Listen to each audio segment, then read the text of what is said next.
ತುಮಕೂರಿನ ಜಿಲ್ಲಾಧಿಕಾರಿ ಕಚೇರಿ ಮುಂದೆ ರೈತ ಸಂಘ ಹಸಿರು ಸೇನೆ ಸರ್ಕಾರಕ್ಕೆ ಕೊಬ್ಬರಿ ಬೆಲೆ ಹೆಚ್ಚಳಕ್ಕೆ ಒತ್ತಾಯಿಸಿ ಅಹೋರಾತ್ರಿ ಧರಣಿ ಆರಂಭಿಸಿದ್ದಾರೆ. ಕೇಂದ್ರ ಸರ್ಕಾರ ನಿಗದಿಪಡಿಸಿರುವ 12,000 ರೂಪಾಯಿ ಜೊತೆಗೆ ರಾಜ್ಯ ಸರ್ಕಾರ 3,000 ರೂಪಾಯಿ ಸೇರಿಸಿ ಕೊಬ್ಬರಿ ಖರೀದಿಸಲು ನಾಫೆಡ್ ಮೂಲಕ ಖರೀದಿ ಕೇಂದ್ರ ತೆರೆಯಬೇಕು ಎಂದು ಒತ್ತಾಯಿಸಿದ್ದಾರೆ. ಇನ್ನು ಈ ಸಂದರ್ಭದಲ್ಲಿ ಮಾತನಾಡಿದ ರಾಜ್ಯ ರೈತ ಸಂಘದ ಉಪಾಧ್ಯಕ್ಷ ಕೆಂಕೇರೆ ಸತೀಶ್, ಕೇಂದ್ರ ಸರ್ಕಾರ ನಿಗದಿ ಮಾಡಿರುವ 12,000 ರೂಪಾಯಿಗಳ ಜೊತೆಗೆ ರಾಜ್ಯ ಸರ್ಕಾರ 3,000 ರೂಪಾಯಿ ಸೇರಿಸಿ ನಾಫೆಡ್ ಕೇಂದ್ರದ ಮೂಲಕ ಖರೀದಿಸಲು ಕ್ರಮ ತೆಗೆದುಕೊಳ್ಳಬೇಕು. ಅಲ್ಲಿಯವರೆಗೂ ಬಿಡದೆ ಹೋರಾಟ ಮಾಡುತ್ತೇವೆ ಎಂದರು. ಮಾತಾಡಬೇಕು, ಒಬ್ಬ ಜನಪ್ರತಿನಿಧಿಯಾಗಿ ನಾನು ಏನು ಮಾತಾಡ್ತಿದ್ದೀನಿ ಅಂತ ಮಾತನ್ನು ಇಟ್ಕೋಬೇಕು. ಅದನ್ನು ಬಿಟ್ಟು ಈ ತರದ ಹೇಳಿಕೆಗಳನ್ನ ಕೊಟ್ಟು ನಿಮ್ಮ ಸರ್ಕಾರಕ್ಕೆ ಅಗೌರವನ ತರ್ತೀರಿ, ನಿಮ್ಮ ಆಡಳಿತಕ್ಕೆ ಅಗೌರವನ ಸಲ್ಲಿಸ್ತೀರಿ. ದಯಮಾಡಿ ಇನ್ನು ಮುಂದಾದ್ರೂ ಎಚ್ಚೆತ್ಕೊಂಡು ಅನ್ನದಾತ ಸುಖೀ ಭವ ಅಂತ ಹೇಳ್ತೀರಾ.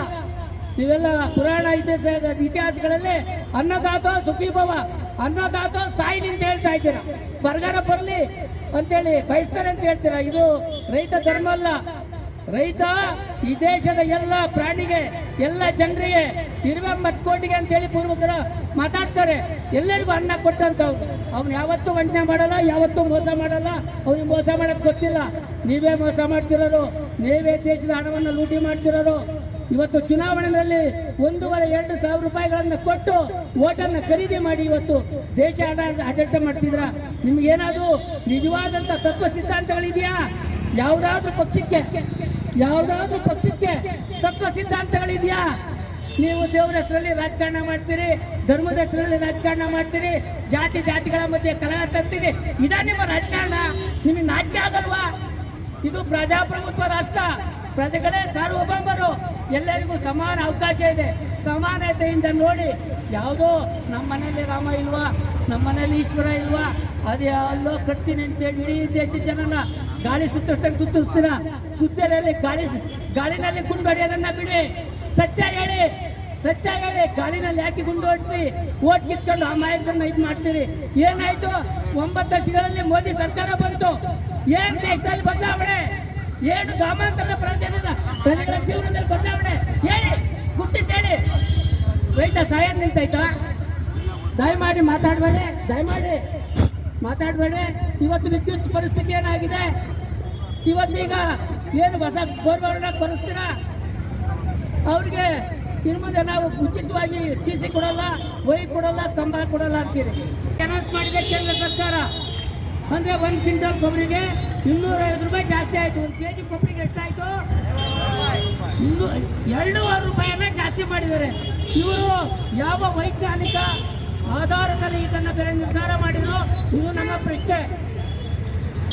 ಇವತ್ತು 2 ವರ್ಷಗಳಲ್ಲಿ ಎಲ್ಲ ಬೆಲೆಗಳು, ನೀವು ಯಾವುದೇ ಬಟ್ಟೆ ಅಂಗಡಿಗೆ ಹೋಗಿ, ಯಾವುದೇ ಆಟೋಮೊಬೈಲ್ ಇಂಡಸ್ಟ್ರಿಗೆ ಹೋಗಿ 30% ಜಾಸ್ತಿ ಆಗಿದೆ.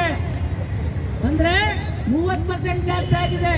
ಹಂಗೆ ಲೆಕ್ಕ ಆಗಿದೆ. ನಮ್ಮ ಕ್ವಿಂಟಲ್ ಕೊಬ್ಬರಿ ಬೆಲೆಗೆ ಎಷ್ಟಾಗಬೇಕಾಗಿತ್ತು? ಅಂದ್ರೆ 30% ರೈಸ್ ಆಗಿದ್ರೆ ನಾವು ಲೆಕ್ಕಾಚಾರದಂತೆ, ನಮ್ಮ ಲೆಕ್ಕಾಚಾರ ಅಲ್ಲ ಇದು, ಅವ್ರ ಲೆಕ್ಕಾಚಾರದಂತೆ ಆಗಿದ್ರೆ 3,000 ರೂಪಾಯಿ ಆಗಬೇಕಾಯ್ತು ಕ್ವಿಂಟೋಲಿಗೆ. 3,000 ರೂಪಾಯಿ ಆಗಿದ್ರೆ 11,750, 3,000 14,700. ರಾಜ್ಯ ಸರ್ಕಾರ 1,500, 16 ಚಿಲ್ಲರೆ ಆಗೋದು. ಅಂದ್ರೆ ಕೊಬ್ಬರಿಗೆ ನಿಜವಾದಂತಹ ಯೋಗ್ಯ ಬೆಲೆ ಏನು? ಸ್ವಾಮಿನಾಥನ್ ಆಯೋಗದ ಪ್ರಕಾರ ಏನು ಉತ್ಪಾದನಾ ವೆಚ್ಚ ಮತ್ತು ಅರ್ಧದಷ್ಟು ಲಾಭಾಂಶ ಸೇರಿದ 25,000 ನಿಗದಿ ಮಾಡಬೇಕಾಯಿತು. ಸರ್ಕಾರ ಮಾಡಿರೋದೆಷ್ಟು? 250 ರೂಪಾಯಿ.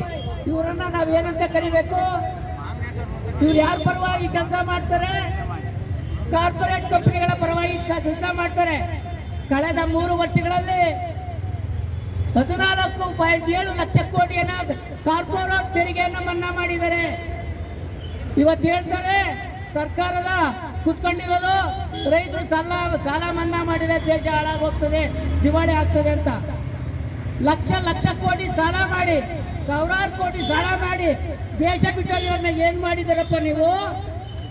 ಅವನ್ಯಾರೋ ಒಬ್ಬ ಅಯೋಗ್ಯ ಮಂತ್ರಿ ಮೊನ್ನೆ ಹೇಳಿಕೆ ಮಾಡಿದಾನೆ, ರೈತರು ಬರ ಬರಲಿ ಅಂತ ಕಾಯ್ತಾರೆ, ರೈತರು 5 ಲಕ್ಷ ದುಡ್ಡು ಬರುತ್ತೆ ಅಂತ ವಿಷ ಕುಡಿದು ಸಾಯ್ತೀವಿ ಅಂತಾರೆ. ಅಪ್ಪ ಮಂತ್ರಿ, ನಿನಗೆ 50 ಲಕ್ಷ ನಾವು ತಿರ್ದು ಬೇಡಿ ಕೊಡ್ತೀವಿ, ಇವತ್ತೇ ಸತ್ಬಿಡು. ಇವತ್ತೇ ನೇಣು ಹಾಕೊಂಡ್ಬಿಡಯ್ಯ, ಸತ್ಬಿಡ್ತೇವೆ.